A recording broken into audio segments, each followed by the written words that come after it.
गणेश चतुर्थी व्रत कथा पूर्ण विवरण हिंदी में। पर्व का नाम गणेश चतुर्थी। तिथि भाद्रपद मास की शुक्ल पक्ष की चतुर्थी तिथि। पूज्य देवता भगवान श्री गणेश। व्रत का उद्देश्य विघ्नों का नाश, बुद्धि और सौभाग्य की प्राप्ति, कार्यों में सफलता। गणेश चतुर्थी व्रत का महत्व। गणेश चतुर्थी भगवान श्री गणेश का प्राकट्य दिवस माना जाता है। इस दिन श्री गणेश जी की विधिपूर्वक पूजा करने से जीवन के समस्त विघ्न, बाधाएं और संकट दूर हो जाते हैं। इस दिन व्रत करने से बुद्धि, विवेक और सफलता की प्राप्ति होती है। गणेश चतुर्थी व्रत विधि। प्रातःकाल स्नान करके स्वच्छ वस्त्र धारण करें। घर के पूजा स्थान को गंगाजल से शुद्ध करें। मिट्टी, पीतल या संगमरमर की गणेश प्रतिमा स्थापित करें। गणेश जी को सिंदूर, दूर्वा, फूल, लड्डू और मोदक अर्पित करें। दीपक जलाएं और धूप दीप से आरती करें। व्रत की कथा सुने और भगवान गणेश का ध्यान करें। दिन भर व्रत रखें, फलाहार कर सकते हैं। शाम को पुनः पूजा करें और गणेश जी की आरती करें। अगले दिन प्रतिमा का विसर्जन करें यदि मूर्ति स्थायी नहीं है।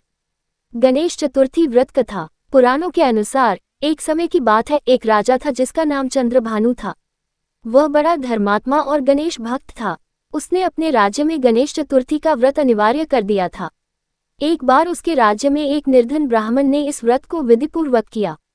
उस रात गणेश जी ने उस ब्राह्मण को स्वप्न में दर्शन दिए और कहा, तू निर्धन है, परंतु तूने श्रद्धा से मेरा व्रत किया है, इसलिए मैं तुझे धन, विद्या और यश प्रदान करूंगा।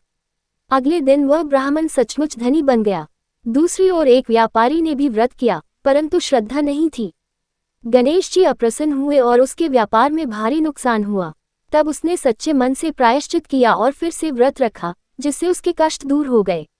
एक अन्य कथा के अनुसार भगवान श्री कृष्ण ने भी गणेश चतुर्थी का व्रत किया था ताकि कौरवों की कूटनीति से वे बच सकें। तभी से यह व्रत बुद्धि, बल और सफलता हेतु अत्यंत प्रभावी माना जाता है। व्रत में प्रयोग होने वाली वस्तुएं। दूर्वा घास 21 गांठें। मोदक या लड्डू भोग हेतु।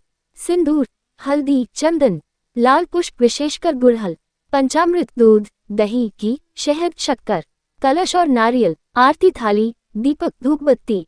गणेश जी की आरती। जय गणेश, जय गणेश, जय गणेश देवा। माता जौ की पार्वती, पिता महादेवा। गणेश चतुर्थी के लाभ। जीवन में आने वाली बाधाएं समाप्त होती हैं। कार्यों में सफलता मिलती है। विद्या, बुद्धि और विवेक में वृद्धि होती है। घर में सुख, शांति और समृद्धि का वास होता है।